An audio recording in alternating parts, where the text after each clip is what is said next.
2016 में कई तालियां पीटी गई, बोला गया ये बिग बैंग रिफॉर्म है, इससे देश की बैंकिंग स्ट्रक्चर चेंज हो जाएगा, देश में बैंकों की रिकवरी बढ़ जाएगी। उस समय जो सिख इंडस्ट्रियल कंपनीज एक्ट था वहां पे 25% रिकवरी होती थी और आईबीसी आने के बाद वो रिकवरी मात्र 17.6% रह गई।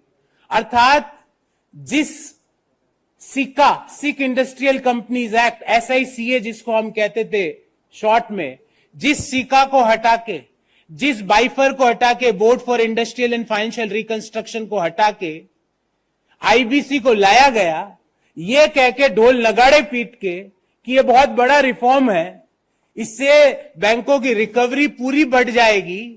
उसकी रिकवरी रही पिछले 2016 से लेके 2023 अर्थात पिछले 8 सालों की रिकवरी रही 17.6% और सिका की रिकवरी थी 25%। साथियों, आपको याद होगा कि कौन कौन लोग हैं जो इन हेयर कट से लाभान्वित हुए हैं, उनका भी नाम लेके आया हूं। कई दोस्त लोग भी हैं और उन दोस्त लोगों के कितने पैसे राइट ऑफ हुए इस आईबीसी के तहत वो भी डिटेल आपके सामने रखूंगा। पर उससे पहले आपके सामने एक पूरा पर्सपेक्टिव रखना चाहता हूं।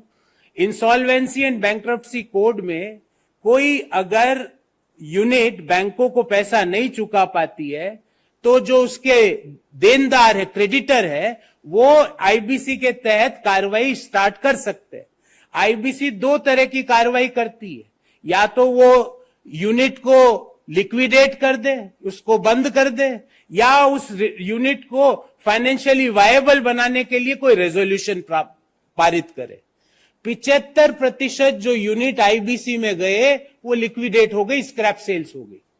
मात्र 25% में रेजोल्यूशन चालू किया गया और उन रेजोल्यूशन में भी आपको जान के ताज्जुब होगा कि 2016 से लेके वित्तीय वर्ष 2023 तक रिकवरी मात्र 31.8% हुई। अर्थात जहां पे इसको वायबल बनाया गया वहां भी 68% बैंकों को नुकसान, जहां वायबल नहीं बनाया गया, जहां लिक्विडेशन का निर्णय किया गया, वहां रिकवरी है मात्र 5.6%, अर्थात 94% बैंकों का नुकसान।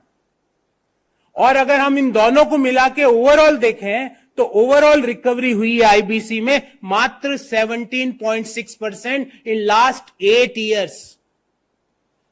मतलब सबसे बेस्ट चीज क्या हो गई?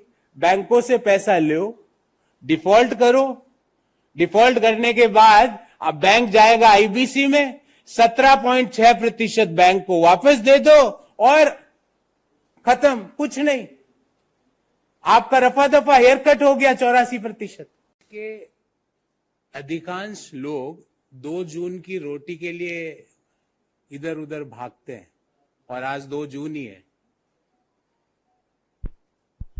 पर एक जगह छप्पर फाड़ के पैसा बरस रहा है। और मैं आपको कहता हूं ये दूसरी ऑर्गेनाइज्ड लूट है देश की। और उस छप्पर फाड़ के जहां पैसा बरस रहा है, पूरी डिटेल्स आपके सामने रखूंगा, वो इंसॉल्वेंसी एंड बैंक्रप्सी कोड है।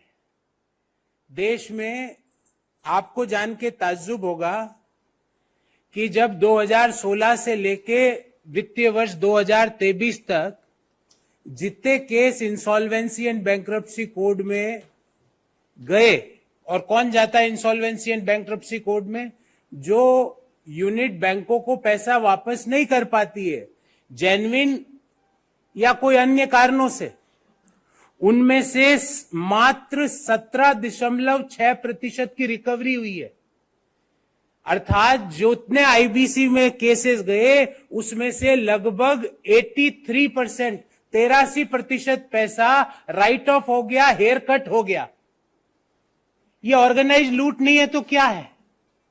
जितने case insolvency and bankruptcy court के सामने गए, और ये डाटा भारत सरकार के insolvency and bankruptcy board of India का डाटा मैं आपके सामने रख रहा हूं, जितने case insolvency and bankruptcy board of India के सामने गए उसमें से 75% केसेस में तो स्क्रैप सेल्स हो गई।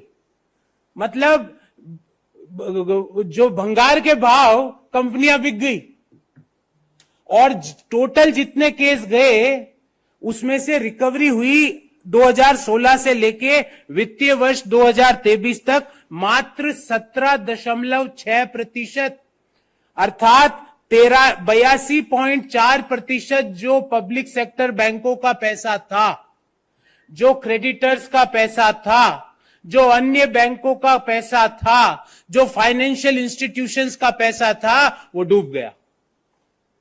उसका कोई अता पता नहीं है।